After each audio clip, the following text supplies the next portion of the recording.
അല്ലാഹു സുബ്ഹാനഹു വ തആല നമ്മൾ ഒരുമിച്ച് കൂടലിനെ ഈ മജ്ലിസിനെ പരിപൂർണമായി കബൂൽ ചെയ്യുമാറാകട്ടെ. ദീനിയും ദുനിയവിയും ഉഖ്റവിയുമായ നന്മകൾക്ക് അള്ളാഹു നമ്മുടെ എല്ലാ മജ്ലിസുകളെയും കാരണമാക്കുമാറാകട്ടെ. നമ്മൾ അവസാന മജ്ലിസിൽ ചർച്ച ചെയ്തത് സൂറത്തുൽ ബഖറയുടെ ഫളായിലുമായി ബന്ധപ്പെട്ടാണ്. അതിൻ്റെ മഹത്വങ്ങൾ, പരിശുദ്ധമായ ഖുർആനിൻ്റെ മൂല്യങ്ങളെല്ലാം ഒരുമിച്ച് കൂട്ടപ്പെട്ടിരിക്കുന്ന സൂറത്തായിട്ടാണ് സൂറത്തുൽ ബഖറയെ മുഫസ്സിറുകളും മുഹദ്ദിസുകളുമൊക്കെ നമുക്ക് പരിചയപ്പെടുത്തി തരുന്നത്. അതിൻ്റെ പ്രധാനപ്പെട്ട സവിശേഷതകൾ നമ്മൾ പറഞ്ഞു. നബിതങ്ങൾ പറഞ്ഞു, ഏതെങ്കിലും വീട്ടിൽ സൂറത്തുൽ ബഖറ പാരായണം ചെയ്യപ്പെടുകയാണെങ്കിൽ ലാ തദ്ഖുലുഹു ശൈത്വാൻ, ആ വീട്ടിൽ പിശാച് പ്രവേശിക്കുകയില്ല. ഇബ്നു മസ്ഊദ് റളിയല്ലാഹു അൻഹുവിൻ്റെ ഒരു റിവായത്ത് അനുസരിച്ചിട്ട് സൂറത്തുൽ ബഖറ ഓതാൻ സാധിക്കുന്നില്ലെങ്കിൽ 10 ആയത്തുകൾ ഓതിക്കഴിഞ്ഞാൽ, ആദ്യത്തെ 4 ആയത്ത്, പിന്നെ ആയത്തുൽ കുർസി, അതിനുശേഷമുള്ള 2 ആയത്ത്, അവസാനത്തെ 3 ആയത്ത്, ഇങ്ങനെ 10 ആയത്തുകൾ ഓതിയാൽ ആ ദിവസത്തെ പിശാച് അവിടെ സമീപിക്കുകയില്ല എന്ന് നമ്മൾ പറയുകയുണ്ടായി.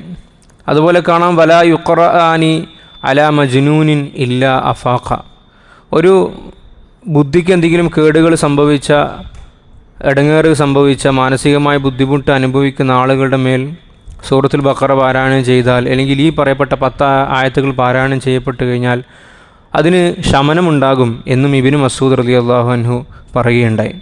അപ്പം അതുകൊണ്ട് ഇത് നമ്മുടെ ജീവിതത്തിൽ പതിവാക്കണം. സൂറത്തുൽ ബഖറ ദിനേന ഓതാൻ പറ്റുമെങ്കിൽ അത് ഏറ്റവും നല്ല കാര്യമാണ്. അതിനത് സാധിക്കുന്നില്ലെങ്കിൽ ഈ 10 ആയത്തുകൾ നമ്മളെന്തായാലും പഠിച്ച് നമ്മൾ ഓതണം. ആയത്തുൽ കുർസി നമുക്കറിയാം, അവസാനത്തെ 3 ആയത്ത് നമുക്കറിയാം, ആദ്യത്തെ 4 ആയത്ത് നമുക്കറിയാം. പിന്നെ ആകെ നമുക്ക് പഠിക്കേണ്ടി വരിക ആയത്തുൽ കുർസിക്ക് ശേഷമുള്ളൊരു 2 ആയത്തുണ്ട് അല്ലേ, ലാ ഇക്റാഹ ഫിദ്ദീൻ എന്ന് തുടങ്ങുന്ന ആ ആയത്തും അല്ലാഹു വലിയുല്ലദീന ആമനു യുഖ്രിജുഹും മിന ദുലുമാത്തി ഇലൻ നൂർ എന്ന് തുടങ്ങുന്ന ആ ആയത്തും. അപ്പോൾ ഇതെല്ലാം കൂടി ചേർന്നാൽ 10 ആയത്തായി. അപ്പോൾ ഇതെങ്കിലും നമ്മൾ പഠിച്ചിട്ട് എല്ലാ ദിവസവും നമ്മൾ ഓതി നമ്മുടെ ശരീരത്തിൽ ഊതി തടവുന്ന ഒരു സംവിധാനം നമുക്ക് ഉണ്ടാകണം. അതുകൊണ്ട് കുറേ ഷെറുകൾ ഇങ്ങനെ തന്നെ നമ്മളറിയാതെ ഒഴിഞ്ഞു പോകും. നമ്മൾ അവസാനം ചർച്ച ചെയ്ത് വെച്ച പോയിൻറ്റുകൾ ഓർക്കുന്നുണ്ടാകും. നമുക്കൊക്കെ പ്രശ്നങ്ങൾ സംഭവിച്ചാൽ 3 രീതിയിലായിരിക്കണം നമ്മളതിനെ സമീപിക്കേണ്ടത്. ഒന്ന്, നമ്മുടെ ആ പ്രശ്നത്തിന് ശാരീരികമായ എന്തെങ്കിലും അടിത്തറയുണ്ടോ എന്ന് നമ്മൾ പരിശോധിക്കണം. ബ്ലഡിൻ്റെ അളവിലുള്ള കുറവോ, അങ്ങനത്തെ പ്രശ്നങ്ങൾ, ഹോർമോണിൻ്റെ തകരാറുകൾ, ഇതിനെക്കൊണ്ട് നമുക്ക് രോഗങ്ങളും ബുദ്ധിമുട്ടുകളും അസ്വസ്ഥതകളും ഉണ്ടാകാം. ഇനി അതിലൊന്നും പ്രശ്നമില്ല, എന്നിട്ടും ആൾക്ക് എന്തൊക്കെയോ അസ്വസ്ഥതകളുണ്ടെങ്കിൽ നല്ല മാനസികാരോഗ്യ വിദഗ്ധൻ്റെ അടുക്കിലേക്ക് പോകണം. നമ്മൾ സഹായം തേടിക്കൊണ്ട് നല്ല വിശ്വസ്തനായ ആളായിരിക്കണം, പ്രാപ്തിയുള്ള ആളായിരിക്കണം.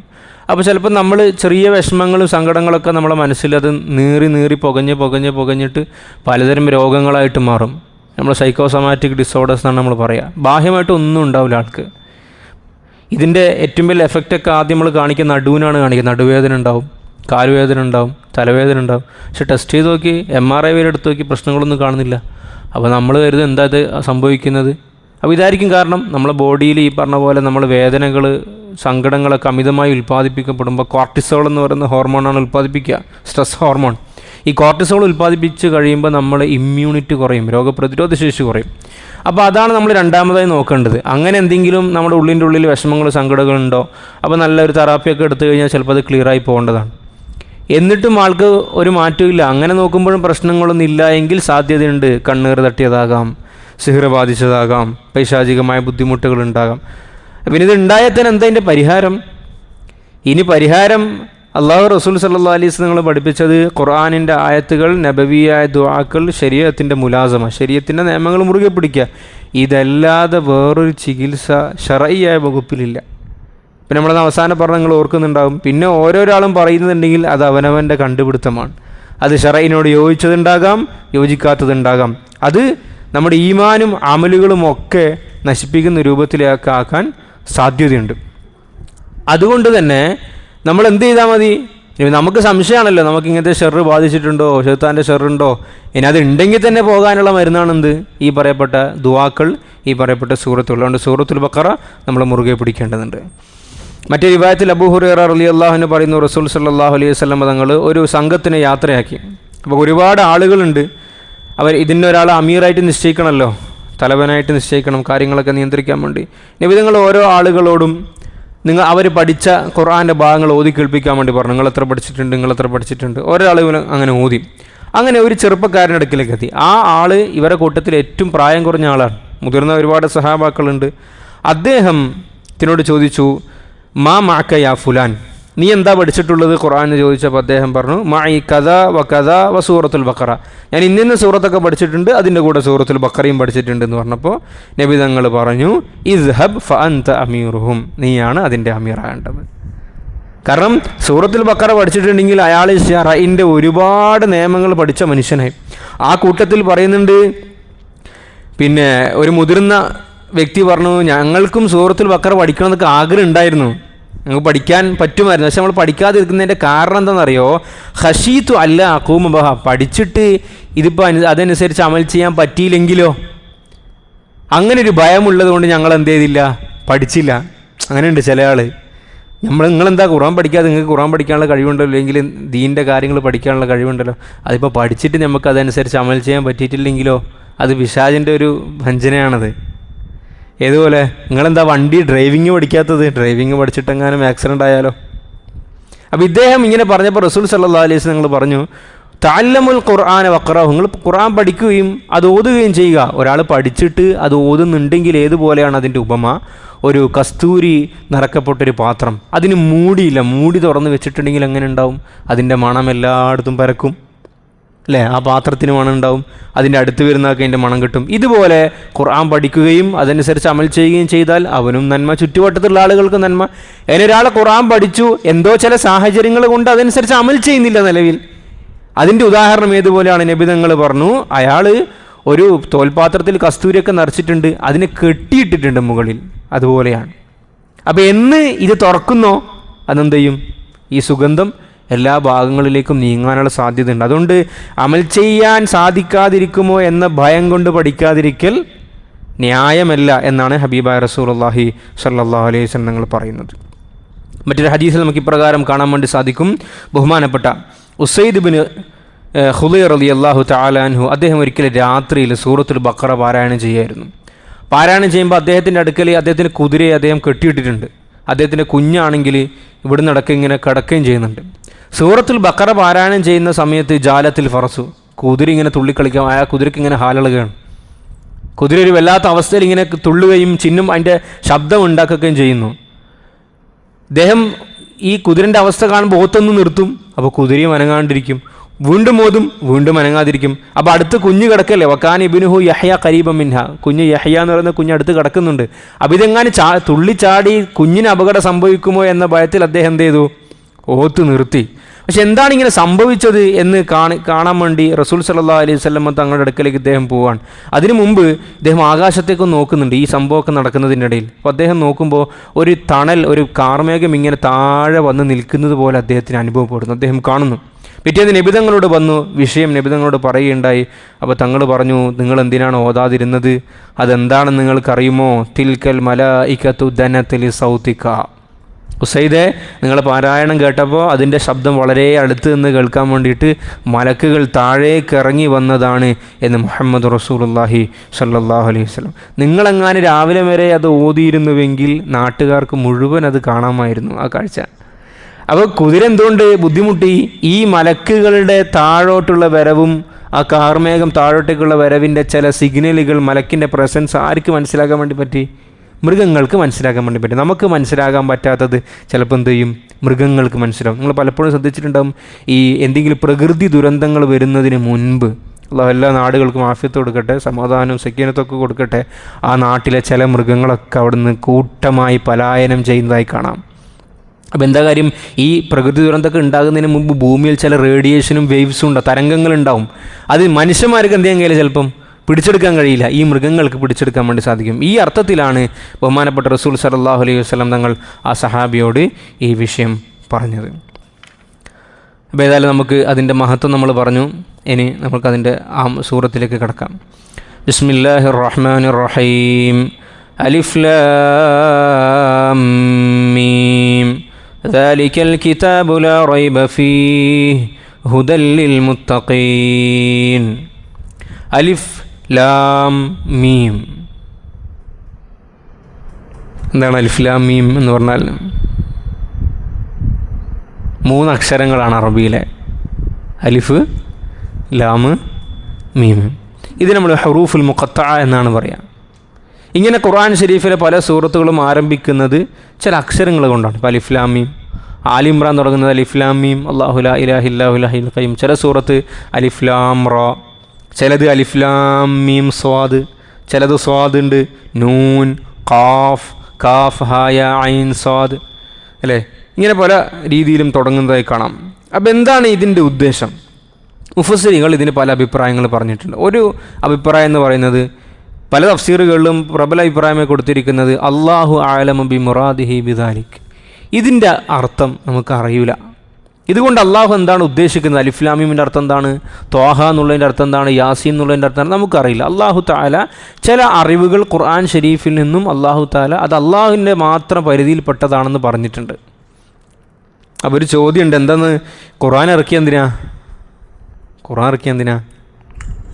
മനുഷ്യന്മാർക്ക്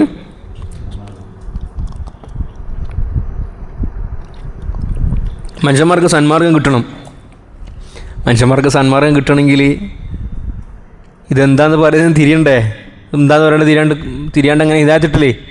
അപ്പോൾ ആദ്യത്തെ ആയത്തിൽ തന്നെ അള്ളാഹു പഠിപ്പിക്കുന്നത് ഈ അർത്ഥമാണ് നമ്മൾ കൊടുക്കുന്നതെങ്കിൽ അലിഫ് ലാം മീം ഇതിൻ്റെ അർത്ഥം അള്ളാഹുവിന് മാത്രമേ അറിയുന്നല്ലേ.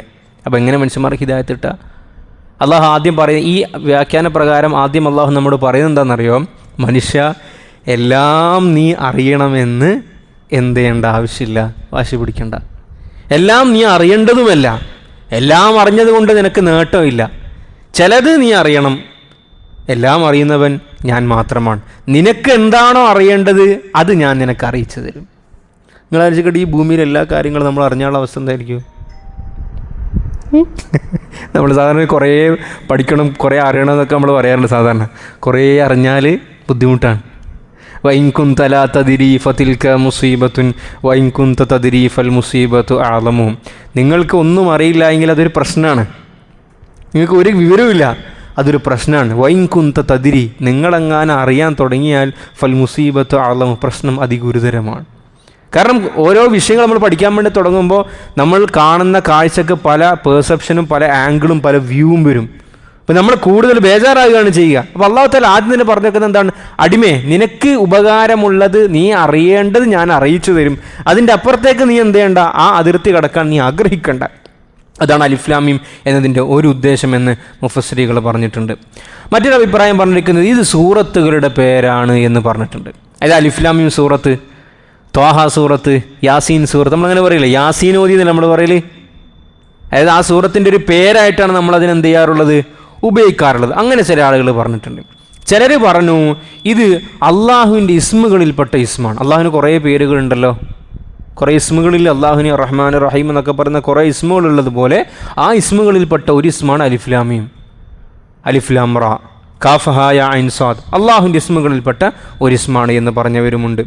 ചിലർ പറഞ്ഞു ഇതിൽ ഓരോ അക്ഷരങ്ങളും അള്ളാഹുവിൻ്റെ ഓരോ സിഫത്തുകളിലേക്ക് വിളിച്ചോതുന്നതാണ്. ഇപ്പോൾ അലിഫ് എന്ന് പറഞ്ഞാൽ അള്ളാഹ് എന്നാണ് അർത്ഥം, ലാം എന്ന് പറഞ്ഞാൽ അള്ളാഹുവിൻ്റെ ലത്തീഫ് എന്നർത്ഥം, മീം എന്ന് പറഞ്ഞാൽ മജീദ് എന്നാണ് അർത്ഥം. അങ്ങനെ ചില ആളുകളെ വിശദീകരിക്കാൻ വേണ്ടി ശ്രമിച്ചിട്ടുണ്ട്.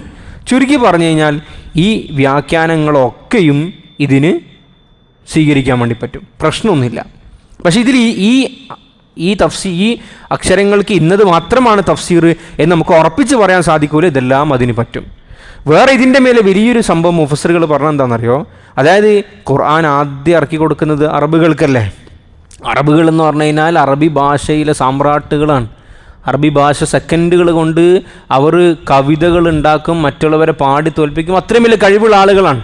അവരുടെ മുമ്പിലേക്കാണ് അല്ലാഹു തആല ഖുർആൻ ഇറക്കുന്നത്. അപ്പോൾ അല്ലാഹു തആല എന്താ പറയുന്നറിയോ? അലിഫും ലാമും മീമൊക്കെ എന്ന് പറയുന്നത് നിങ്ങളെപ്പോഴും ഉച്ചരിക്കാൻ പറയുന്ന അക്ഷരങ്ങളല്ലേ അല്ലേ? അലിഫ് ലാം എന്ന് പറഞ്ഞാൽ അറബി 28 അക്ഷരങ്ങളിൽപ്പെട്ട അക്ഷരങ്ങളാണ്, അല്ലെങ്കിൽ 29 അക്ഷരങ്ങളിൽപ്പെട്ട അക്ഷരമാണ്, നിങ്ങൾ എപ്പോഴും ഉച്ചരിക്കുന്നതാണ്. അതേ അക്ഷരങ്ങൾ കൊണ്ടാണ് ഈ ഖുർആൻ ഉണ്ടാക്കപ്പെട്ടിരിക്കുന്നത്, അള്ളാഹു ഇറക്കിയിരിക്കുന്നത്. നിങ്ങൾക്ക് പറ്റുമെങ്കിൽ കൊണ്ടാ. 28 അക്ഷരത്തിൻ്റെ പുറത്തുള്ള ഒരു വാക്കും ഖുർആൻ ഷരീഫിൽ ഇല്ലല്ലോ. അപ്പം നിങ്ങൾക്ക് പറ്റുമെങ്കിൽ നിങ്ങൾ എന്ത് ചെയ്യും? ഈ അക്ഷരങ്ങൾ ഉപയോഗിച്ചിട്ട് ഖുർആന് സമാനമായ ആശയങ്ങളും വ്യാഖ്യാനങ്ങളും സൂക്തങ്ങളും ഒക്കെ കൊണ്ടുവരൂ എന്ന വെല്ലുവിളിയും അതിൻ്റെ ഉള്ളിലുണ്ട് എന്ന് മുഫസ്സിറുകൾ പറഞ്ഞിട്ടുണ്ട്. ഏതായാലും അലിഫ് ലാം മീം എന്നതിന് ഈ പറയപ്പെട്ട വ്യാഖ്യാനങ്ങളൊക്കെ പറയപ്പെടാം. എന്നിട്ട് അള്ളാഹു പറയുന്നു, ദാലിക്കൽ കിതാബ്, ഈ മഹത്തായ ഗ്രന്ഥം, ഈ വിശുദ്ധമായ വേദഗ്രന്ഥം, ലാ റൈബ ഫീ, ഇതിൽ യാതൊരുവിധ സംശയവുമില്ല, സംശയിക്കാനുള്ള ഒരു വകുപ്പുമില്ല. ഇത് അള്ളാഹുവിൽ നിന്നാണെന്ന് സംശയിക്കേണ്ടതേയില്ല. ഒന്ന്. മറ്റൊന്ന്, ഇതിൽ പറയപ്പെടുന്ന എല്ലാ കാര്യങ്ങളും 100% പരമമായ സത്യങ്ങളാണ്. അതിൽ നിങ്ങൾ സംശയിക്കേണ്ടതില്ല.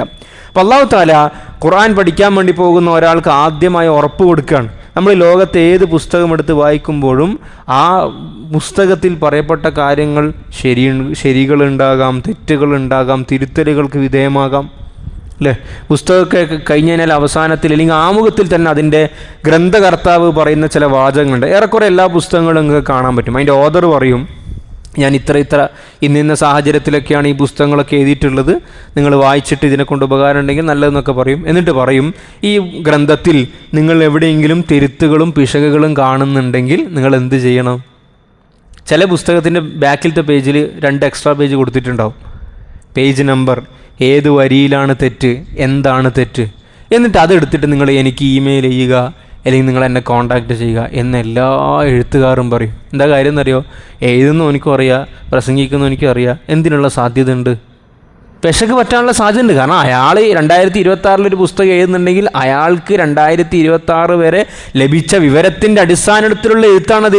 ഇനി ഇതിൽ മാറ്റങ്ങൾ ഉണ്ടാകാം. പക്ഷെ അല്ലാഹു തആല ഇത് തുടങ്ങുമ്പോൾ തന്നെ ആമുഖത്തിൽ പറയുന്നത് ലാ റൈബ ഫീഹി, ഇതിന് മാറാനും അറിയാനൊന്നുമില്ല, ഇത് അബ്സല്യൂട്ട് ട്രൂത്താണ്, പരമമായ സത്യങ്ങളാണ് ഇനി പറയാൻ വേണ്ടി പോകുന്നത്. ഇത് അള്ളാഹുവിൻ്റെ ഭാഗത്തും തന്നെ ഉള്ളതാണ്, ഒരു സംശയം നിങ്ങൾക്ക് വേണ്ട. അതുകൊണ്ട് അല്ലാഹു തആല നമുക്ക് ആദ്യം തന്നെ ഉറപ്പ് നൽകിയിട്ട് പറയുന്നു, ലാ റൈബ ഫീ, ഈ വേദഗ്രന്ഥത്തിൽ ഒരു നിലക്കുമുള്ള സംശയങ്ങളുമില്ല. അപ്പോൾ കുറേ ആളുകൾ സംശയം പ്രകടിപ്പിക്കുന്നില്ലേ? അമുസ്ലിമീങ്ങളായ ആളുകളും നിഷേധികളായ ആളുകളൊക്കെ സംശയം പ്രകടിപ്പിക്കുന്നുണ്ടല്ലോ. എന്താ പറഞ്ഞതിൻ്റെ അർത്ഥം? അതായത് ശരിക്കും മനസ്സിലാക്കി കഴിഞ്ഞാൽ സംശയിക്കാൻ ഇതിലൊന്നുമില്ല, ഇത് ഉറപ്പായ കാര്യമാണ് എന്നാണ്.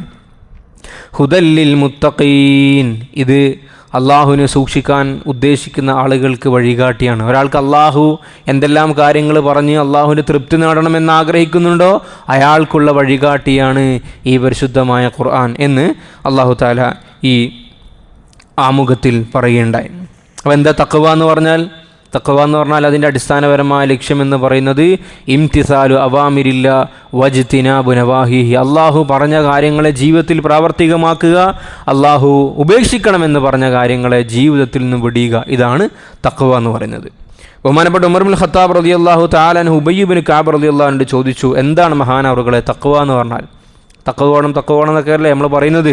വെള്ളിയാഴ്ച ജുമാക്കൊക്കെ പറയില്ലേ, യാ അയ്യുഹല്ലദീന ആമനു തഖുല്ലാഹ് ഹഖ്ക തുഖാത്തി, തഖുല്ലാഹ് എന്നൊക്കെ പറയുന്നില്ലേ? എന്താണ് ഈ തഖ്വ ചെയ്യുക എന്ന് പറഞ്ഞാൽ? അപ്പോൾ അദ്ദേഹത്തിനോട് ചോദിച്ചു, അമാ സലക്ത ത്വരീഖൻ ദാ ഷൗക്കിൻ, നിങ്ങൾ ഏതെങ്കിലും മുള്ളുള്ള വഴികളിൽ കൂടി നടന്നിട്ടുണ്ടോ എന്ന് ചോദിച്ചു. കല്ലും മുള്ളൊക്കെ ഉള്ള വഴിയിൽ. അപ്പോൾ അദ്ദേഹം പറഞ്ഞു, അതേ നടന്നിട്ടുണ്ട്. ചോദിച്ചു, നിങ്ങൾ എന്താണ് അന്നേരം ചെയ്യാറുള്ളത്? ഉമർ ഇബ്നുൽ ഖത്താബ് റളിയല്ലാഹു അൻഹു പറഞ്ഞു, ശംറതു വജ്തഹത്തു. അദ്ദേഹം പറഞ്ഞു, മുള്ള് അല്ലെങ്കിൽ കല്ല്, ചെളി, ഇതൊന്നും ശരീരത്തിൽ പറ്റാതിരിക്കാൻ നമ്മൾ എങ്ങനെ നടക്കുക? തുണിയൊക്കെ കയറ്റി പിടിച്ച് കാലൊക്കെ അടുപ്പിച്ച് ലൈറ്റൊക്കെ വെച്ച് വളരെ സൂക്ഷ്മതയോടുകൂടി നമ്മൾ നടക്കും. മഹാനവറുകൾ പറഞ്ഞു, ഫദാലിക തഖ്വ, ഇതന്നെയാണ് തഖ്വ. നമ്മൾ നടന്നു പോകുന്ന വഴി എന്ന് പറഞ്ഞു കഴിഞ്ഞാൽ മുള്ളും കല്ലും ചെടിയും അല്ലേ, നമുക്ക് ചൊറിച്ചിലുണ്ടാക്കുന്ന സാധനവും നമുക്ക് രോഗമുണ്ടാക്കുന്ന സാധനവും ശരീരം മാലിന്യമാക്കുന്ന സാധനങ്ങളൊക്കെ ഉള്ള ഒരു വഴിയിൽ കൂടിയാണ് നമ്മൾ സഞ്ചരിക്കുന്നത്. എത്രമാത്രം സൂക്ഷിച്ച് നമ്മൾ നടക്കുമോ അതുപോലെ സൂക്ഷിച്ച് നടക്കലാണ് തഖ്വ എന്ന് ബഹുമാനപ്പെട്ട ഉബയ്യ് ഇബ്നു കഅബ് റളിയല്ലാഹു തആല അൻഹു ഉമർ ഇബ്നുൽ ഖത്താബ് റളിയല്ലാഹു അൻഹുവിനോട് പറഞ്ഞതായി കാണാം. ഇവിടെ വളരെ പ്രധാനപ്പെട്ട ഒരു വിഷയം നമ്മൾ ആലോചിക്കേണ്ടതുണ്ട്. ഇപ്പം നമ്മൾ ഹിദായത്തിനുള്ള കാരണമായി നമ്മൾ പറയുന്നത് പരിശുദ്ധമായ ഖുർആനാണ്, ഖുർആൻ ഷരീഫാണ്. എത്തിസ്റ്റുകളായ ആളുകളും നിഷേധികളായ ആളുകളൊക്കെ ഖുർആൻ ഷരീഫിൻ്റെ അസ്തിത്വത്തിന് ചോദ്യം ചെയ്യുന്നുണ്ട്. ഖുർആൻ വിധങ്ങൾ എഴുതിയതാണ്, ഇല്ലെങ്കിൽ അങ്ങനെയുള്ളതാണ്, ഇങ്ങനെയുള്ളതാണെന്നൊക്കെ പറയാറുണ്ട്. അപ്പോൾ ഇതെങ്ങനെ നമ്മൾ സ്ഥിരപ്പെടുത്തും? ഇത് ദൈവികമാണ്, അള്ളാഹുവിൻ്റെ ഭാഗത്തിൽ നിന്നുള്ളതാണ് എന്നെങ്ങനെ നമ്മൾ സ്ഥിരപ്പെടുത്തും? ഒരു കാലത്ത് നമ്മളിതൊന്നും ചർച്ച ചെയ്യേണ്ട ആവശ്യമേ ഉണ്ടായിരുന്നില്ല. കാരണം അന്ന് ഈ പറഞ്ഞതുപോലെ യുക്തിവാദവും മതനിരാസവും എത്തീസൊന്നും അങ്ങനെ ആളുകൾക്കിടയിൽ പ്രചുര പ്രചാരം നേടിയിട്ടില്ല. പക്ഷെ ഇന്ന് അങ്ങനെയല്ല. എല്ലാ ആളുകൾക്കിടയിലും, അത് ചെറുപ്പക്കാരാകട്ടെ, പ്രായമുള്ള ആളാകട്ടെ, ആണാകട്ടെ, പെണ്ണാകട്ടെ, എല്ലാ ആളുകൾക്കിടയിലും ഇതിൻ്റെ വേരോട്ടം നടന്നുകൊണ്ടിരിക്കുന്നുണ്ട്. അതുകൊണ്ട് ഈ വിഷയത്തിൽ നമുക്ക് ചില ധാരണ ഉണ്ടാക്കുന്നത് നല്ലതാണ്. ഇപ്പോൾ ഒരാൾ വന്നിട്ട് നമ്മോട് ചോദിക്കുകയാണ്, നിങ്ങൾ ഓതുന്ന വിശുദ്ധമായ ഈ ഗ്രന്ഥം അള്ളാഹുവിൻ്റെ വക്കൽ നിന്നാണെന്നുള്ളതിന് എന്ത് തെളിവ് എന്ന് വെച്ചാൽ നമ്മളെന്താ പറയുക? നമ്മുടെ എൻ്റെ ഒരാൾ ചോദിക്കുകയാണ് എന്താ തെളിവ് എന്ന് വെച്ചാൽ നമ്മളെന്ത് പറയും? എന്താ പറയുക?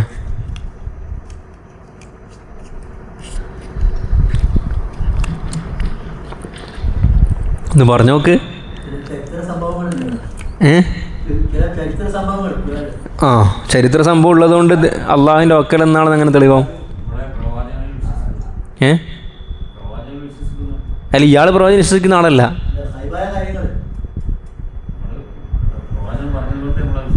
അല്ല, അത് ഇയാൾക്ക് കിട്ടില്ലല്ലോ. ഇയാൾ പ്രവാചകൻ വിശ്വസിക്കുന്ന ആളാണ്, പിന്നെ ഖുർആൻ മനസ്സിലാക്കി കൊടുക്കൽ എളുപ്പമാണ്. നബിതങ്ങളിൽ വിശ്വസിക്കുന്ന ഒരാളാണെങ്കിൽ നിങ്ങൾ നബിതങ്ങൾ വിശ്വസിക്കുന്നുണ്ടോ? ആ, എന്നാൽ പിന്നെ ഖുർആനിൽ വിശ്വസിക്കണം. ക്ലീൻ, സംഭവം കഴിഞ്ഞു. ഖുർആനിലും വിശ്വസിക്കുന്നില്ല അയാൾ.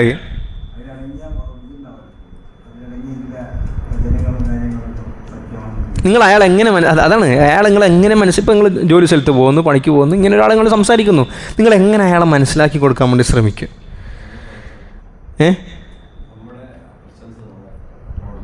അത് നമ്മളിലേക്ക് അടുപ്പിക്കും. നമ്മളിലേക്കും ഇസ്ലാമിനോട് നല്ലൊരു പോസിറ്റീവായ, പക്ഷെ അയാൾക്ക് ആത്മാർത്ഥമായി പഠിക്കണമെന്ന് ആഗ്രഹമുണ്ട്. ഇതെന്താണ് ഇതിൻ്റെ, ഇതെങ്ങനെയാണ് നമുക്കിങ്ങനെ മനസ്സിലാക്കുക എന്നുള്ളത്. ഇവിടെ നമ്മൾ സിമ്പിളായിട്ട് ഞാൻ പറഞ്ഞുതരാം, നിങ്ങളൊന്ന് മനസ്സിൽ വെച്ച് നിങ്ങൾക്ക് പെട്ടെന്ന് അവതരിപ്പിക്കാം. അതായത് ഇപ്പോൾ നമ്മുടെ അയാൾ പറയും, ഇവിടെ ഖുർആൻ എന്ന് പറഞ്ഞൊരു ഗ്രന്ഥം ഉണ്ടല്ലോ, ഉണ്ടോ ഇല്ലേ? ഉണ്ട്. അത് നമുക്ക് നിഷേധിക്കാൻ സാധ്യമല്ലല്ലോ, കണ്ണുമ്പിലുണ്ട്. ഇതിനെ ഒരാൾ നിശ്ചയിക്കുന്നുണ്ടെങ്കിൽ അയാൾ പിന്നെ അയാൾക്ക് എന്തോ മാനസിക രോഗം ഉണ്ടെന്ന് പറയണം. ഉള്ളതിനെ നിഷേധിക്കുന്ന ആളാണ്. ശരി, ഉണ്ടെങ്കിൽ രണ്ട് സാധ്യത. ഒന്നിക്കിൽ ഇത് മനുഷ്യൻ്റെ വക്കൽ നിന്നും വന്നത്, അല്ലെങ്കിൽ മനുഷ്യേതര ശക്തിയിൽ നിന്നും വന്നത്. അങ്ങനെ തന്നെയല്ലേ ഈ ലോകത്തെ എല്ലാ സാധനം എടുത്താലും അങ്ങനെ തന്നെ ഉണ്ടാകുക. മനുഷ്യനിൽ നിന്നും വന്നതാണെന്ന് സങ്കല്പിക്കാം. മനുഷ്യനിൽ നിന്ന് വന്നതാണ് എന്നാണ് നിങ്ങൾ പറയുന്നതെങ്കിൽ ഇത് ആരിൽ നിന്നായിരിക്കണം വന്നിരിക്കേണ്ടത്? മുഹമ്മദ് റസൂലുള്ളാഹി സ്വല്ലല്ലാഹു അലൈഹി വസല്ലം. മുഹമ്മദ് റസൂൽ സ്വല്ലല്ലാഹു അലൈഹി വസല്ലം ആരാണ്? മനുഷ്യനാണ് അല്ലേ? അപ്പോൾ ഒരു മനുഷ്യനാണ് 6664 വാക്യങ്ങളുള്ള ഒരു ഗ്രന്ഥത്തെ നിങ്ങളുടെ ഭാഷയിൽ പറഞ്ഞാൽ ഉണ്ടാക്കിയിരിക്കുന്നത്. ശരിയല്ലേ? ആണ്. അങ്ങനെ ഒരു മനുഷ്യൻ ഉണ്ടാക്കിയതാണെങ്കിൽ പിന്നെ എന്തുകൊണ്ട് പിൽക്കാലത്ത് വന്ന ആളുകൾക്ക് അങ്ങനെ ഉണ്ടാക്കാൻ കഴിയുന്നില്ല? അപ്പോൾ അതെന്തെല്ലാന്ന് പറയേണ്ടി വരും? ഒരു മനുഷ്യൻ ഉണ്ടാക്കിയതല്ലാന്ന് പറയേണ്ടി വരും. പിന്നെ രണ്ടാമത്തെ സാധ്യത, ഇത് മനുഷ്യനല്ലാത്ത മറ്റൊരു ശക്തിയിൽ നിന്ന് വന്നതാകാം. മനുഷ്യനല്ലാത്ത മറ്റൊരു ശക്തി എന്ന് പറഞ്ഞു കഴിഞ്ഞാൽ മക്കാ മുശ്രിക്കുകൾ അന്ന് പറഞ്ഞതുപോലെ ഇത് മാരണക്കാരൻ്റെ പൈശാചിക വാക്യങ്ങളാണെന്ന് അവർ പറഞ്ഞിട്ടുണ്ടല്ലോ. പിശാചിൻ്റെ ഭാഗത്ത് നിന്നാകാനാണ് രണ്ടാമത്തെ സാധ്യത. പിശാചിൻ്റെ ഭാഗത്ത് നിന്നും വന്നതാണ് എങ്കിൽ ഇത് പഠിക്കുന്ന ആളിൽ എന്താണ് ഉണ്ടാകേണ്ടത്? പൈശാചികത. ഇത് പഠിക്കുന്ന ആളുകളിൽ പൈശാചികതയാണ് ഉണ്ടാകുന്നത്. എല്ലാ മലക്കീയത്തോ, മാലാകമാരുടെ സ്വഭാവം, ആരുടെ സ്വഭാവം ഉണ്ടാകുന്നത്? ഉമർ റളിയല്ലാഹു അൻഹു ഇത് കേട്ടപ്പോൾ കൂടുതൽ പിശാചായി മാറിയോ, അല്ല പൈശാചികതയിൽ നിന്ന് വിട്ടുമാറി. അപ്പോൾ ഇത് ആരെ വക്കൽ നിന്ന് വന്നതല്ല, പൈശാചികതയിൽ നിന്ന് വന്നതല്ല. ഇത് രണ്ടുമല്ല എങ്കിൽ പിന്നെ മൂന്നാമത്തെ ഓപ്ഷൻ എന്ത് മാത്രമേ ഉള്ളൂ? ദൈവഗ്രന്ഥം. കഴിഞ്ഞ്. ഞാൻ പറഞ്ഞ സംഭവം മനസ്സിലായ? സിമ്പിൾ കാര്യം. ഇപ്പോൾ ചോദിച്ചാൽ മുമ്പിൽ ഖുർആൻ ഉണ്ടല്ലോ, ഞാൻ ഒന്നുകൂടി റിപ്പീറ്റ് ചെയ്യാം. മുമ്പിൽ ഖുർആൻ ഉണ്ടല്ലോ, ഖുർആൻ ഉണ്ട്. ഇതിവിടെ എങ്ങനെ വന്നു? ഒന്നുകിൽ മനുഷ്യനിൽ നിന്നും, അല്ലെങ്കിൽ നോൺ ഹ്യൂമൺ, മനുഷ്യനല്ലാത്തൊരു ശക്തിയിൽ നിന്ന് വന്നു. മനുഷ്യനിൽ നിന്നാണ് വന്നതെങ്കിൽ നിങ്ങൾ പറയുമ്പോൾ ഇതിനുള്ള സാധ്യത മുഹമ്മദ് റസൂലുള്ളാഹി സ്വല്ലല്ലാഹു അലൈഹി വസല്ലം. മുഹമ്മദ് റസൂലുള്ളാഹി സ്വല്ലല്ലാഹു അലൈഹി വസല്ലം നിങ്ങളുടെ ഭാഷയിൽ പറഞ്ഞൊരു മനുഷ്യനാണ്. ആ മനുഷ്യൻ ഉണ്ടാക്കിയതാണ് ഈ ഖുർആൻ ഷരീഫ് എങ്കിൽ ആ കാലത്തിന് ശേഷം ഒരുപാട് മനുഷ്യന്മാർ ഉണ്ടായിട്ടുണ്ട്. പിന്നെ എന്തുകൊണ്ട് ഇങ്ങനെ ഒരു ഗ്രന്ഥം റിപ്ലിക്കേറ്റ് ചെയ്യപ്പെടുന്നില്ല? വീണ്ടും ആവർത്തിച്ച് മറ്റൊരു ഇതുപോലെ ഇതിനേക്കാൾ നല്ലൊരു ഗ്രന്ഥം വന്നില്ല. അപ്പോൾ മനസ്സിലായി ഇത് ആരിൽ നിന്നുമല്ല, മനുഷ്യരിൽ നിന്നല്ല. രണ്ടാമത്തെ സാധ്യത മനുഷ്യനല്ലാത്തതിൽ നിന്ന് വന്നു എന്നാണ്. മനുഷ്യനല്ലാത്തതിൽ നിന്ന് എന്ന് പറയുമ്പോൾ പിശാചിൻ്റെ ഭാഗത്ത് നിന്നാകാം. പിശാചിൻ്റെ ഭാഗത്ത് നിന്ന് വന്ന ഒരു കാര്യമാണെങ്കിൽ അത് പഠിക്കുന്നവരിലും പഠിപ്പിക്കുന്നവരിലും അതുമായി ബന്ധപ്പെടുന്ന ആളുകളിലൊക്കെ എന്തുണ്ടാകണം? ക്രിമിനൽ സ്വഭാവം ഉണ്ടാകണം. പക്ഷേ ഇത് പഠിക്കുന്നവരൊക്കെ എന്തായി മാറുന്നത്? നിങ്ങൾ ഈ അലക്സാണ്ടർ ജാക്കബിൻ്റെ പ്രസംഗം കേട്ടില്ലേ? നമ്മളെ മുൻ DGP അയാൾ പ്രസംഗം അയാൾ പറയുന്നുണ്ട്, കേസ് അന്വേഷിക്കുന്ന സമയത്ത് പിന്നെ മുസ്ലിമിനേന്ന് എന്തെങ്കിലും കേസിൽ പിടിച്ചത് എങ്കിൽ അയാളെ കേസ് കളിക്കാൻ ഭയങ്കര എളുപ്പമാണ്. എന്താ കാര്യം? ഇയാളെ ക്വസ്റ്റ്യൻ ചെയ്യുന്നതിന് മുമ്പ് മുസാഫ് അങ്ങ് മുമ്പിൽ വെക്കും. എന്നിട്ട് പറയും, ചോദിച്ചിട്ട് പറയും, സത്യം ചെയ്തിട്ട് പറ, നീ പറഞ്ഞത് സത്യമാണെന്ന്. കുറച്ചെങ്കിലും വിശ്വാസത്തിൻ്റെ അംശമുള്ളവൻ എന്ത് ചെയ്യൂല. അപ്പോൾ ഇത് കാണുമ്പം തന്നെ മനുഷ്യൻ എന്താ ഉണ്ടാകുന്നത്? പൈശാചികതയല്ല ഉണ്ടാകുന്നത്, ദൈവികതയാണ് ഉണ്ടാകുന്നത്. കേൾക്കുന്ന ആളുകളിൽ പോലും എന്താ ഉണ്ടാകുന്നത്? ആത്മീയത ഉണ്ടാകുന്നത്. അപ്പം പിന്നെ എന്തുമല്ല, പൈശാചികതയല്ല, പിന്നെന്ത് മാത്രമേ ബാക്കിയുള്ളൂ? ഇന്നഹു ലതൻസീലു റബ്ബിൽ ആലമീൻ, എല്ലാ ലോകത്തിനെയും അടക്കി വാഴുന്ന റബ്ബിൻ്റെ ഭാഗത്തു നിന്നുമാണ് ഈ വേദഗ്രന്ഥം വന്നിരിക്കുന്നത്. കാരണം ആ ഖുർആൻ സ്ഥിരപ്പെട്ടാലേ പിന്നെ നിസ്കാരം നോമ്പൊക്കെ സ്ഥിരപ്പെടൂ. കാരണം നിസ്കാരം നോമ്പും സക്കാത്തും ഒക്കെ പറഞ്ഞിരിക്കുന്നത് എവിടെയാണ്? ഖുർആനിലാണ്. അപ്പോൾ ആ ഖുർആൻ സ്ഥിരപ്പെടണ്ടേ നമുക്ക് ആദ്യം. അപ്പോൾ ഈ ഒരു വിഷയം നമ്മൾ സൂക്ഷിക്കേണ്ടതുണ്ട്. ശേഷം അല്ലാഹു തആല പറയുന്നു, അല്ലദീന യുഅ്മിനൂന ബിൽ ഗൈബ്. ആരാണ് ഈ മുത്തഖീങ്ങൾ? അവരുടെ സ്വഭാവ വിശേഷണങ്ങൾ എന്താണ്? അല്ലദീന യുഅ്മിനൂന ബിൽ ഗൈബി. ആദ്യം തന്നെ അള്ളാഹു പറയാണ്, അവരെന്തിൽ വിശ്വസിക്കുന്നവരാണ്? ഗൈബിൽ വിശ്വസിക്കുന്നവരാണ്, മറഞ്ഞ കാര്യങ്ങളിൽ വിശ്വസിക്കുന്നവരാണ്. ഞാൻ ആയത്ത് ഫുള്ള് വെക്കാം, എന്നിട്ട് നമുക്ക് വിശദീകരിക്കാം. പിന്നെയോ വയുഖീമൂന സ്വലാ, അവർ നമസ്കാരത്തിന് അതിൻ്റെ മുറ പോലെ അതിൻ്റെ ആദാബുകൾ, അതിൻ്റെ ഫറായിലുകൾ, ഷറായിത്തുകൾ പാലിച്ച് പൂർത്തീകരിക്കുന്നവരാണ്. വമിമ്മാ റസഖ്നാഹും യുൻഫിഖൂൻ, നാം അവർക്ക് എന്തെല്ലാം നൽകിയിട്ടുണ്ടോ അതിൽ നിന്നൊക്കെ അവർ ചെലവഴിക്കുന്നവരാണ്. 3 സിഫത്തുകൾ അല്ലാഹു ഈ ആയത്തിൽ പറഞ്ഞു. ഒന്ന്, യുഅ്മിനൂന ബിൽ ഗൈബ്, അവർ കാണാത്തതിൽ വിശ്വസിക്കുന്നവരാണ്. നമ്മൾ വിശ്വസിക്കുന്ന കാര്യങ്ങളൊക്കെ എന്താണ്? കണ്ടതാണോ കാണാത്തതാണോ? കാണാത്തല്ലേ? കണ്ടൊരു കാര്യത്തിന് പിന്നെ നമ്മളതിന് ഗൈബ് എന്ന് പറയില്ലല്ലോ. കണ്ട കാര്യത്തിന് വിശ്വസിക്കുക എന്ന് പറയുന്നത് വലിയ പ്രയാസമുള്ള കാര്യമല്ല. ഇപ്പം നമ്മൾ മരത്തിൽ വിശ്വസിക്കുന്നു, ഇവിടെ ലൈറ്റ് ഉണ്ടെന്ന് വിശ്വസിക്കുന്നത് വലിയ കാര്യമൊന്നുമല്ല. കാരണം എന്താണ്? നമ്മൾ കണ്ണുകൊണ്ട് അല്ലെങ്കിൽ പഞ്ചേന്ദ്രിയങ്ങൾ കൊണ്ട് നമുക്ക് ദർശിക്കാൻ വേണ്ടി സാധിക്കുന്നതാണ്. ഇതെന്തിന് അള്ളാഹു ഇത് ആദ്യം പറഞ്ഞതെന്നറിയോ? കണ്ടത് വിശ്വസിക്കൽ എളുപ്പമാണ്, പക്ഷെ കാണാത്തത് വിശ്വസിക്കൽ പ്രയാസമാണ്. സയൻസ് പറയുന്നത് വിജ്ഞാനത്തിൻ്റെ ഏറ്റവും പ്രധാനപ്പെട്ട മാർഗം പഞ്ചേന്ദ്രിയങ്ങൾ കൊണ്ടും എക്സ്പെരിമെൻറ്റുകൾ കൊണ്ടും ഒബ്സർവേഷൻസ് കൊണ്ടും കിട്ടുന്ന അറിവ് മാത്രമാണ് പ്രധാനപ്പെട്ട അറിവ് എന്നുള്ളതാണ്. അത് ഞാൻ കണ്ണുകൊണ്ട് കാണുന്നു, കാതുകൊണ്ട് കേൾക്കുന്നു, ഇതൊക്കെ മാത്രമായിരിക്കണം അറിവിൻ്റെ ഉപാധികളും കേന്ദ്രങ്ങളും. അതല്ലാത്തതിന് അവർ അറിവിൻ്റെ കേന്ദ്രമായി അവർ സ്വീകരിക്കുന്നില്ല.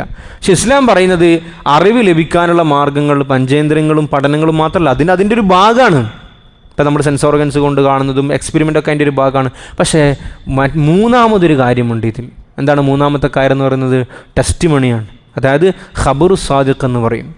വിശ്വസ്തരായ ആളുകൾ നമുക്ക് പറഞ്ഞു തരുന്ന കാര്യം. ഇപ്പം നമ്മളൊക്കെ വിശ്വസിക്കുന്നത് മഹാത്മാഗാന്ധിജിക്ക് എന്ത് സംഭവിച്ചു എന്നാണ്.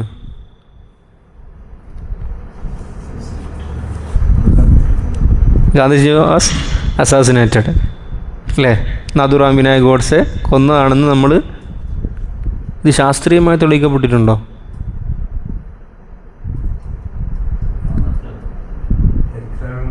ചരിത്രകാരന്മാർ നമുക്ക് പറഞ്ഞു തന്നു. അതെ, ഇതിനെയാണ് നമ്മൾ എന്തെന്ന് പറയുക? ടെസ്റ്റിമണി എന്ന് പറയുക. ഒരാൾ നമുക്ക് എന്ത് ചെയ്യുന്നു? ഒരു വിവരം പറഞ്ഞു തരുന്നു അല്ലേ? ഹനീഫ്ക എവിടെയോ പോയി യാത്ര ചെയ്തിട്ട് വന്നിട്ടുണ്ട്, പറഞ്ഞു ഇതാ അവിടെ ഇന്നൊരു സംഗതി ഉണ്ട്, അതുകൊണ്ട് അങ്ങോട്ടേക്ക് നിങ്ങൾ പോകരുത്. ഇതാണ് ടെസ്റ്റിമണി. അപ്പോൾ എനിക്ക് ഹനീഫ്കയിൽ വിശ്വാസമുണ്ടെങ്കിൽ ഞാനത് എന്ത് ചെയ്യും? വിശ്വസിക്കും. അതനുസരിച്ച് ഞാൻ എന്ത് ചെയ്യും? പ്രവർത്തിക്കും. ഇതുപോലെ അറിവ് ലഭിക്കാനുള്ള മാർഗമാണ് ഈ ഖബർ എന്ന് പറയുന്നത്. അത് എല്ലാവരും പറയുന്നതല്ല. നമ്മളെന്താ പറയുന്നത്? ഈ വിവരം നമുക്ക് പറഞ്ഞു തന്ന ആരാണ്? നമ്മളൊന്ന് ആലോചിക്കും. ഒരു റബ്ബുണ്ട്, ഒരു ഇലാഹുണ്ട്, ഒരു ദൈവമുണ്ട്, നമുക്ക് പറഞ്ഞു തന്ന ആരാണ്? മുഹമ്മദ് റസൂലുള്ളാഹി സ്വല്ലല്ലാഹു അലൈഹി വസല്ലം എന്നൊരു വ്യക്തിയാണ്. അപ്പോൾ ഈ വ്യക്തിയിലുള്ള വിശ്വാസത്തിൻ്റെ പേരിൽ നമ്മൾ ആ പറഞ്ഞ കാര്യത്തെ വിശ്വസിക്കുന്നു. അതാണ് യുഅ്മിനൂന ബിൽ ഗൈബ്. എന്നിട്ട് ഈ പറഞ്ഞ കാര്യങ്ങളൊക്കെ നമ്മൾ ബുദ്ധി കൊണ്ട് ആലോചിക്കുമ്പോൾ അത് കറക്റ്റുമാണ്. ആകാശമുണ്ട്, ഭൂമിയുണ്ട്, സൂര്യനുണ്ട്, ചന്ദ്രനുണ്ട്, അപ്പം ഇതിനൊക്കെ ഒരു ഇലാഹ് വേണം, സൃഷ്ടാവ് വേണം. അപ്പോൾ ഖബർ സാദിഖ് എന്ന് പറയുന്നത് ഇസ്ലാമിനെ സംബന്ധിച്ചിടത്തോളം അറിവ് ലഭിക്കാനുള്ള പ്രധാനപ്പെട്ട മാർഗം തന്നെയാണ്. അല്ലാതെ ഈ പറഞ്ഞ പോലെ നമ്മൾ എക്സ്പീരിയൻസ് കൊണ്ടും എക്സ്പെരിമെൻറ്റും കൊണ്ടും തെളിഞ്ഞത് മാത്രമേ പറ്റൂ എന്ന് പറയുന്നുണ്ടെങ്കിൽ അത് ഒരു തരത്തിൽ പറഞ്ഞു കഴിഞ്ഞാൽ നമുക്ക് ചുരുക്കലാണ്. ശരിക്കും സയൻസിൻ്റെ പരിധി എന്ന് പറയുന്നത് വളരെ ചെറുതാണ്. എന്നാൽ ഇസ്ലാമിൻ്റെ രീതി എന്ന് പറയുന്നത് ഇതിനേക്കാൾ വിശാലമായതാണ്. ഇപ്പം നമ്മളൊക്കെ ജീവിതത്തിൻ്റെ ഏറ്റവും കൂടുതൽ കാര്യങ്ങൾ വിശ്വസിക്കുന്നത് എക്സ്പെരിമെൻ്റ് കൊണ്ടും സെൻസ് ഓർഗൻസ് കൊണ്ടും കിട്ടിയ കാര്യങ്ങളൊന്നുമല്ല. കൂടുതൽ നമ്മൾ വിശ്വസിക്കുന്നത് എന്തുതന്നെയാണ്? ഖബറു സാദിഖ് തന്നെയാണ്. ഇന്നിപ്പോൾ ഇലക്ഷനിൽ ജയിച്ചു അല്ലേ? ജയിച്ച ആളുകൾക്കൊക്കെ മംഗളാശംസകൾ. അവർക്ക് നല്ലോണം സ്റ്റേറ്റിനെ ഭരിക്കാനുള്ള തൗഫീഖ് അല്ലാഹു കൊടുക്കട്ടെ അല്ലേ? അങ്ങനെ ഓർക്ക് നല്ല തൗഫീഖ് കിട്ടിയാലേ നമുക്ക് നല്ല റാഹത്ത് കിട്ടും. ഇതിപ്പോൾ ഓരോ സ്ഥാനാർത്ഥിക്കും ഇത്ര വോട്ട് കിട്ടി, ഇതിങ്ങനെ നമ്മൾ പോയിട്ട് കണ്ടിട്ടുണ്ടോ? പിന്നെ മീഡിയക്കാർ കണ്ടിട്ടുണ്ടോ? മീഡിയക്കാരോടെ കാണുന്നത് മീഡിയക്കാരോട് ആര് പറഞ്ഞു? പോളിംഗ് ബൂത്തിൻ്റെ ഉള്ളിൽ നിന്ന് ആ കൗണ്ട് ചെയ്യുന്ന അതുമായി ഫസ്റ്റ് ഡീൽ ചെയ്യുന്ന ഒരാളുണ്ടാവുമല്ലോ, അവർ ആദ്യം കൗണ്ട് ചെയ്യുന്നു. നിങ്ങൾ ഇന്ന് ചാനലൊക്കെ കണ്ടപ്പോൾ ഇടയ്ക്കിടയ്ക്ക് ഒരു പേപ്പർ ബെറ്റിങ്ങിനെ വരുന്നതാണെന്നുണ്ടോ? അപ്പോൾ അവരിങ്ങനെ കണക്ഷൻ ഉണ്ട്, ഇവർ കൊടുക്കും, ഇതാ ഈ ബൂത്തിൽ ഇത്രാമത്തെ പഞ്ചായത്ത് നമ്പർ ഇത്ര ലീഡ് മുന്നിൽ. അപ്പോൾ ഇയാൾ കൊടുക്കുന്ന വിവരം ഞാൻ നിങ്ങൾക്ക് കൈമാറി, നിങ്ങൾ എന്നിൽ വിശ്വസിച്ചു, അത് അടുത്താൾ കൈമാറി, അടുത്താൾ കൈമാറി, അടുത്താൾ കൈമാറി. അവതാരകനാണ് നമ്മുടെ എന്ത് പറ്റി പറയുന്നത്, ഇതാ ഇത്ര ബൂത്തിൽ ഇതാ 6 മണ്ഡലങ്ങളിൽ പിണറായി വിജയൻ പിന്നിലാണെന്ന് പറഞ്ഞപ്പോൾ നമ്മൾ എന്തുകൊണ്ടാണ് വിശ്വസിച്ചത്? ഈ ചെയിന് നമ്മൾ വിശ്വസിച്ചത് കൊണ്ടാണ്. അപ്പോൾ ഞാൻ പറയുന്നത് അറിയോ, നമ്മളെ ഡെയിലി ലൈഫിൽ പോലും നമ്മൾ വിശ്വസിക്കുന്ന ഏറെക്കുറെ കാര്യങ്ങളും എന്തുതന്നെയാണ്? മറ്റുള്ളവർ പറഞ്ഞിട്ടുള്ള വിവരം തന്നെയാണ്. അപ്പോൾ നമ്മളിവിടെ വിശ്വസിക്കുന്ന ആരെയാണ്? ഹബീബായ റസൂലുള്ളാഹി സ്വല്ലല്ലാഹു അലൈഹി വസല്ലം. ഇതുവരെ കളവ് പറഞ്ഞു എന്ന് ഒരു മനുഷ്യൻ പോലും പറഞ്ഞിട്ടില്ല, ഒരാൾക്കും അങ്ങനെ അഭിപ്രായമില്ല, കളവൊട്ടും പറഞ്ഞിട്ടുമില്ല, പറഞ്ഞതെല്ലാം പുലരുകയും ചെയ്തു. ആ മനുഷ്യനിലുള്ള വിശ്വാസത്തിൻ്റെ പുറത്താണ് ആ മനുഷ്യൻ പറഞ്ഞ മുഴുവൻ കാര്യങ്ങളും നമ്മൾ അംഗീകരിക്കുന്നത്. അതുകൊണ്ട് ഗൈബിലുള്ള വിശ്വാസം, കാണാത്തൊരു ലോകമുണ്ട്, ഇനി ആഖിറമുണ്ട്, സ്വർഗമുണ്ട്, മലക്കുകളുണ്ട്, വേദഗ്രന്ഥങ്ങൾ കഴിഞ്ഞു പോയിട്ടുണ്ട്, റൂഹുകളുണ്ട്, ഇതെല്ലാം കാണാത്തതല്ലേ. പക്ഷെ ഇതിലെ കാണുന്നൊരു സമയം വരും, ഇപ്പം ഇത് കാണുന്നില്ല എന്നേ ഉള്ളൂ. അപ്പോൾ അള്ളാഹു ആദ്യം തന്നെ പറയാണ്, നമ്മളെല്ലാം ലോജിക്ക് അനുസരിച്ച് ചിന്തിച്ചിട്ട് നോക്കുകയാണെങ്കിൽ അതല്ല മുത്തഖീൻ്റെ അടയാളം. യുഅ്മിനൂന ബിൽ ഗൈബ്. നമ്മൾ ആദ്യം നോക്കേണ്ടത് ഇത് അള്ളാഹു റസൂൽ പറഞ്ഞിട്ടുണ്ടോ, എന്നാൽ പിന്നെ വിശ്വസിക്കുക തന്നെ. അള്ളാഹു റസൂൽ പറയാണ് ഇങ്ങനൊരു സംഭവം നടന്നിട്ടുണ്ട് എന്നാൽ നമ്മൾ വിശ്വസിക്കണം. ഖുർആൻ നോക്കുമ്പോൾ ഈ പറഞ്ഞതുപോലെ പിന്നെ പാറൻ്റെ ഉള്ളിൽ നിന്നും സാലിഹ് നബി അലൈഹി സ്വലാത്തു വസ്സലാമിന് ഒട്ടകം പുറത്തേക്ക് വന്നു നമ്മൾ വിശ്വസിക്കുമ്പോൾ എന്ന് ഖുർആൻ പറയുമ്പോൾ ഒരു മുസ്ലിമിനെ സംബന്ധിച്ചിടത്തോളം അത് പ്രയാസമുള്ള കാര്യമല്ല. കാരണം നമ്മൾ അതിനേക്കാൾ വലിയ കാര്യം വിശ്വസിക്കുന്നുണ്ട് അല്ലേ. ഇസ്രാ മിറാജിൻ്റെ യാത്ര നടന്നല്ലോ. നബി നിങ്ങൾ ആകാശത്തേക്കൊക്കെ പോയി അള്ളാഹനൊക്കെ കണ്ടു വന്നപ്പോൾ ആദ്യം ഫിത്തിനയിലാക്കാൻ വേണ്ടി മക്കാ മുശ്രിക്കീങ്ങൾ ആരെടുത്താൽ പോയെന്നറിയോ? അബൂബക്കർ റളിയല്ലാഹു പോയത്. അബൂബക്കർ റളിയല്ലാഹു പോയിട്ട് പറഞ്ഞു, അല്ല നിങ്ങൾ സംഭവം അറിഞ്ഞോ, ഇങ്ങനെ ആദ്യം ഇങ്ങനെയൊക്കെയാ പറഞ്ഞത്, ജിബ്രീൽ ഇങ്ങോട്ട് വന്നു അങ്ങനെയൊക്കെയാ പറഞ്ഞത്. ഇപ്പം എന്താ പറയുന്നതെന്നറിയോ? ഇത്ര സെക്കൻഡ് കൊണ്ട് ബൈത്തുൽ മുഖദ്ദസിലേക്ക് പോയി, ബൈത്തുൽ മുഖദ്ദസിൽ നിന്ന് 7-ാം ആകാശത്തേക്ക് പോയി, ആടെന്ന് പടച്ചോളിനെ കണ്ടിട്ടാവലും പന്നിന്. അപ്പോൾ അബൂബക്കർ ഇവർ പ്രതീക്ഷിക്കുന്നത്, അബൂബക്കർ റളിയല്ലാഹു ഇത് കേൾക്കുമ്പോൾ കൺഫ്യൂഷനിലാവുമെന്ന് ഇവർ പ്രതീക്ഷിക്കുന്നത്. അബൂബക്കർ റളിയല്ലാഹുവിന് വലിയ കുലുക്കൊന്നുമില്ല. അബൂബക്കർ റളിയല്ലാഹു പറഞ്ഞു, ഞാൻ ഇതിനേക്കാൾ വലിയ കാര്യം പറഞ്ഞപ്പോൾ നബിതങ്ങൾ പറഞ്ഞപ്പോൾ ഞാൻ വിശ്വസിച്ചിട്ടുണ്ട്. എന്താ കാര്യം? 7 ആകാശത്തിൻ്റെ അപ്പുറത്തുള്ള ജിബ്രീൽ ഇടക്കിടക്കേ ഭൂമിയിൽ വന്നിട്ട് നബിതങ്ങളുടെ അടുക്കൽ വന്നിട്ട് അള്ളാഹുവിൻ്റെ കലാമ് കേൾപ്പിക്കുന്നു എന്ന് പറയുമ്പോൾ ആ വിശ്വസിക്കുന്ന എന്നെ സംബന്ധിച്ചിടത്തോളം ഇത് പ്രശ്നമല്ല. ഇത് വലിയ കഠിനമായി വിശ്വസിക്കാൻ പ്രയാസമുള്ള കാര്യമൊന്നുമല്ല. ഈ പറഞ്ഞതുപോലെ യുഅ്മിനൂന ബിൽ ഗൈബ്, അദൃശ്യമായതിൽ വിശ്വസിക്കുന്നവരാണ് മുത്തഖീങ്ങളായ ആളുകൾ എന്ന് അല്ലാഹു തആല ആദ്യമേ പറഞ്ഞു വെക്കാണ്. എന്തിനാണെന്ന് ഇത് ആദ്യം പറഞ്ഞു വെക്കുന്നത്? ഇനി ഖുർആൻ ഓതുമ്പോൾ ഇങ്ങനെ കുറേ കാര്യങ്ങൾ കാണാം. അപ്പോൾ ഓരോ സ്ഥലത്തുമ്പോഴും നമ്മൾ എൻ്റെ ബുദ്ധിക്ക് ഇത് ഉൾക്കൊള്ളാൻ പറ്റുന്നില്ലല്ലോ, അതെങ്ങനെ ഇപ്പോൾ ഒട്ടകത്തിൻ്റെ ഉള്ളിൽ നിന്ന്, അല്ല പാറൻ്റെ ഉള്ളിൽ നിന്ന് ഒരു ഒട്ടകമൊക്കെ പുറത്ത് വരിക, മൂസാ നബി ഒരു വടി പാറക്കിട്ടിൻ്റെ മേലെ അടിച്ചപ്പോൾ അതിൽ നിന്ന് എങ്ങനെ 12 അരുവിയൊക്കെ വരിക, അതൊക്കെ സാധ്യമായതാണോ എന്നൊക്കെ നമ്മളെ ബുദ്ധിക്ക് ഒപ്പിച്ചിട്ട് ഖുർആനെ മനസ്സിലാക്കാൻ വേണ്ടി ശ്രമിക്കുകയാണെങ്കിൽ യുദില്ലു ബിഹി കസീറൻ വയഹ്ദി ബിഹി കസീറ. അതുകൊണ്ട് ഹിദായത്ത് കിട്ടണോ ആദ്യം തന്നെ മനസ്സിലാക്കിക്കോ, ആദ്യം ഉള്ളിൽ എന്തുണ്ടാകണം, എന്തിനെപ്പറ്റി വിശ്വാസം ഉണ്ടാകണം? യുഅ്മിനൂന ബിൽ ഗൈബ്, അദൃശ്യമായതിൽ വിശ്വാസം ഉണ്ടാകണം. പിന്നെയോ വയുഖീമൂന സ്വലാഹ്, എന്ത് ചെയ്യണം? ഇബാദത്തിൻ്റെ കൂട്ടത്തിൽ എന്തിനവിടെ പ്രത്യേകമായി എടുത്തു പറഞ്ഞു? നിസ്കാരത്തിന് എടുത്തു പറഞ്ഞു. കാരണം ഇബാദത്തുകളുടെ തലവൻ, നേതാവ് എന്നറിയപ്പെടുന്നത് നമസ്കാരമാണ്. നിസ്കാരം ഒരാൾ ശരിയായിട്ടുണ്ടെങ്കിൽ ബാക്കി ഇബാദത്തുകളൊക്കെ ചിട്ടയായി വരും. വമിമ്മാ റസഖ്നാഹും യുൻഫിഖൂൻ, അവർക്ക് നാം എന്തെല്ലാം നൽകിയിട്ടുണ്ടോ, സമ്പത്താകട്ടെ കഴിവുകളാകട്ടെ എന്തെല്ലാം നൽകിയിട്ട് അതൊക്കെ അവർ ചിലവഴിക്കും. ഇപ്പോൾ സമ്പത്ത് കൊടുത്തു, സമ്പത്ത് ചിലവഴിക്കേണ്ട ആളുകളുണ്ട്, ഭാര്യയ്ക്ക് ചിലവഴിക്കേണ്ടതുണ്ട്, മക്കൾക്ക് ചിലവഴിക്കേണ്ടതുണ്ട്, സക്കാത്ത് കൊടുത്ത് വീട്ടേണ്ടതുണ്ട്, യതീമിന് ചിലവഴിക്കേണ്ടതുണ്ട്, ഇതൊക്കെ അവർ കൊടുത്ത് വീട്ടുന്നവരാണ്. ചില ആളുകൾക്ക് അല്ലാഹു തആല സമ്പത്തായിരിക്കും കൊടുത്തിട്ടുണ്ടാകുക, ചില ആളുകൾക്ക് അല്ലാഹു തആല ശേഷിയാണ് കൊടുക്കുക, സ്കില്ല് എന്ന് പറയും. ചിലർക്ക് സമ്പത്ത് ഉണ്ടാവില്ല, നല്ല ആരോഗ്യം ഉണ്ടാവും. ആരോഗ്യം എങ്ങനെ ചിലവഴിക്കൽ? മറ്റുള്ളവർക്ക് ആരോഗ്യം മറ്റുള്ളവർക്ക് ചിലവഴിക്കുക എന്ന് പറഞ്ഞാൽ തൻ്റെ ആരോഗ്യം കൊണ്ട് മറ്റുള്ളവർക്ക് ഉപകാരം ഉണ്ടാകുക. ചില ആളുകൾക്ക് ജനങ്ങളെ നല്ല രീതിയിൽ ഇടപെട്ട് അവരുടെ ഭൗതികവും ആത്മീയമായ കാര്യങ്ങൾ നേർവഴിയിലാക്കാനുള്ള കഴിവുണ്ടാവും. നമ്മളെ നേതാക്കന്മാരൊക്കെ കാണുന്നില്ലേ അല്ലേ? വർത്താനം പറഞ്ഞിട്ട് ആകാശത്ത് നിന്ന് ഭൂമിയിലൊക്കെ വേറെ ആക്കി കളയും, അങ്ങനത്തെ ആളുകളൊക്കെ ഉണ്ട്. അത് അള്ളാഹു അവർക്ക് കൊടുത്ത കഴിവാണ്, അത് അവരുടെ സ്കില്ലാണത്. അപ്പോൾ അതിൽ നിന്ന് അങ്ങനെ അവർ ചെലവഴിക്കൽ, അതുകൊണ്ട് സമൂഹത്തിന് പ്രയോജനമുണ്ടാകുന്ന കാര്യങ്ങൾ ചെയ്യുന്നവരാകണം. ഇതാണ് മുത്തഖീങ്ങളുടെ ലക്ഷണം എന്ന് പരിശുദ്ധമായ ഖുർആൻ ശരീഫ് പറയാൻ.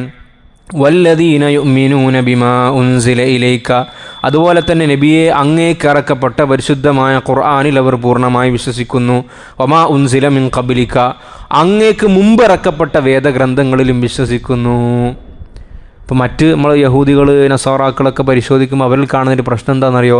യഹൂദികൾക്ക് ശേഷമാണല്ലോ ഈസാ നബി വരുന്നതും ഇഞ്ചീൽ ഇറക്കുന്നതും. അവർക്ക് പിന്നെ ഇഞ്ചീൽ അംഗീകരിക്കാൻ കഴിയുന്നില്ല. നമ്മൾ ഇഞ്ചീൽ അംഗീകരിക്കില്ല. നമുക്ക് ഈ തൗറാത്ത് മാത്രമേ നമുക്ക് അംഗീകരിക്കാൻ വേണ്ടി പറ്റൂ. നമ്മൾ മൂസാ നബിനെ മാത്രമേ അംഗീകരിക്കൂ.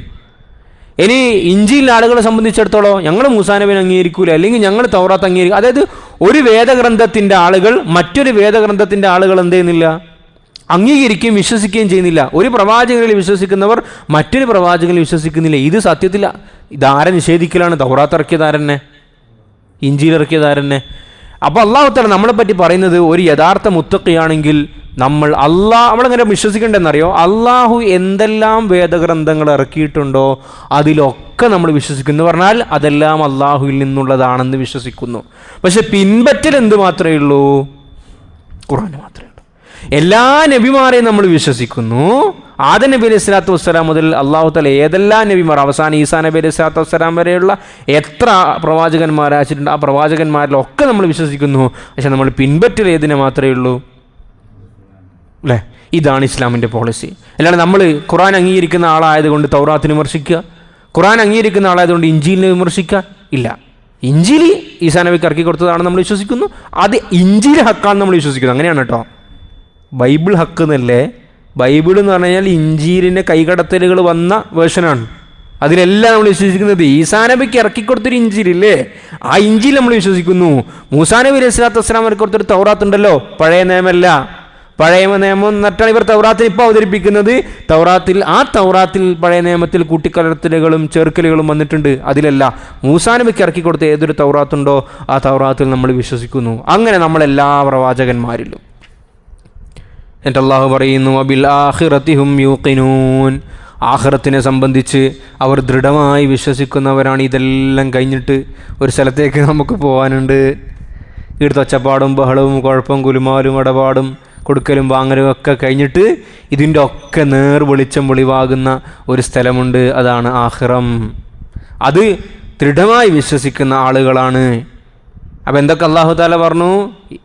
ഗൈബിലുള്ള വിശ്വാസം, നമസ്കാരം നിലനിർത്തൽ, സക്കാത്ത് കൊടുക്കൽ, നബിതങ്ങൾക്ക് ഇറക്കി കൊടുത്തതിലും മറ്റുള്ളവർക്ക് ഇറക്കി കൊടുത്തതിലും ദൃഢമായി വിശ്വസിക്കുന്നവർ, ആഖിറത്തിൽ ദൃഢമായി വിശ്വസിക്കുന്നവർ. 5 സിഫത്തുകൾ പറഞ്ഞിട്ട് അല്ലാഹു തആല പറയാണ്, ഉലൈക അലാ ഹുദം മിർ റബ്ബിഹിം, ഇവരാണ് അല്ലാഹു തആല ശരിയായ വഴി കാണിച്ച റൂട്ടിൽ സഞ്ചരിക്കുന്നവർ, ഇവർക്കാണ് ഹിദായത്ത് ലഭിച്ചവർ. വ ഉലൈക ഹുമുൽ മുഫ്ലിഹൂൻ, ഇവർ തന്നെയാണ് വിജയിച്ചവർ. ആരാണ് വിജയിച്ചവർ? പൊട്ടുന്നുണ്ട് അല്ലേ? ഇതെല്ലാം ആപേക്ഷികമായ വിജയങ്ങളാണ് അല്ലേ? വിജയം തന്നെയാണ്, പക്ഷേ എന്ത് വിജയമാണ്? ആപേക്ഷികമാണ്. അതായത് മറ്റേ ആൾക്ക് വോട്ട് കുറഞ്ഞപ്പോഴാണ് ഇവരുടെ വോട്ട് എന്തായത്? ആപേക്ഷികമായ വിജയങ്ങളാണ്. പക്ഷെ പരമമായ വിജയം എന്ന് പറയുന്നത് അല്ലാഹു തആല നാളെ മഹ്ശറിലെത്തി നമ്മളെ കണക്കുകളൊക്കെ കഴിഞ്ഞിട്ട് ഹിദായത്തിലായിരുന്നു, അള്ളാഹു പറഞ്ഞ വഴിയിലായിരുന്നു, അങ്ങനെ സഞ്ചരിച്ചതാണ് യഥാർത്ഥമായ വിജയികൾ. അപ്പോൾ ആ വിജയം നമ്മൾ ആഗ്രഹിക്കുന്നുണ്ട്. നേരത്തെ നമ്മൾ ഹിദീനസ് സിറാത്തുൽ മുസ്തഖീമിന് ചോദിച്ചു വെച്ച ഒരു ഹിദായത്ത് ഉണ്ടല്ലോ, പഠിച്ചവനെ ഞങ്ങൾ ഹിദായത്തിലാക്കണേ. ആ ഹിദായത്ത് എന്താണ് എന്ന് അള്ളാഹു തആല ആമുഖമായി ഇവിടെ പറഞ്ഞു വെക്കുകയാണ്. അപ്പോൾ ഈ അർത്ഥത്തിൽ അള്ളാഹു തആല ആദ്യത്തെ 5 ആയത്തുകളിൽ മുഅ്മിനീങ്ങളുടെയും മുത്തഖീങ്ങളുടെയും സിഫത്തുകൾ പറഞ്ഞു. ഇനി അങ്ങോട്ട് കുഫാറുകളുടെയും മുനാഫിക്കുകളൊക്കെ അവരുടെ ദുസ്വഭാവങ്ങളും അവരുമായി ബന്ധപ്പെട്ട കാര്യങ്ങളൊക്കെ പറയുകയാണ്. അല്ലാഹു സുബ്ഹാനഹു വ തആല നമുക്ക് പരിശുദ്ധമായ ഖുർആൻ ശരീഫ് യഥാർത്ഥമായി മനസ്സിലാക്കുവാനും അതിനെ ജീവിതത്തിൽ ഉൾക്കൊള്ളുവാനുമുള്ള തൗഫീഖ് നമുക്ക് നൽകി അനുഗ്രഹിക്കുമാറാകട്ടെ. നമ്മുടെ ജീവിതത്തിൽ എന്തെല്ലാം തെറ്റുകുറ്റങ്ങളും പാപങ്ങളും പിഴവുകളൊക്കെ സംഭവിച്ചു പോയിട്ടുണ്ടോ അള്ളാഹു നമുക്കതെല്ലാം പുറത്ത് മാപ്പാക്കി തരുമാറാകട്ടെ. നമ്മളിൽ നിന്ന് മരണപ്പെട്ടു പോയവർ അള്ളാഹു അവരുടെയൊക്കെ ഖബർ വിശാലമാക്കി കൊടുക്കുമാറാകട്ടെ. നല്ല സമൃദ്ധമായ അനുഗ്രഹത്തിൻ്റെ മഴ അള്ളാഹു നമുക്ക് നൽകുമാറാകട്ടെ. അല്ലാഹുമ്മ അസ്ഖിനാ ഗൈസൻ മുഗീസ ഹനീഅൻ മരീഅ സഹ്ഹൻ ഗദഖൻ മുജല്ലിലൻ ദായിമ. അല്ലാഹുമ്മ അൻസിൽ അലൈനൽ ഗൈസ വലാ തജഅൽനാ മിനൽ ഖാനിതീൻ.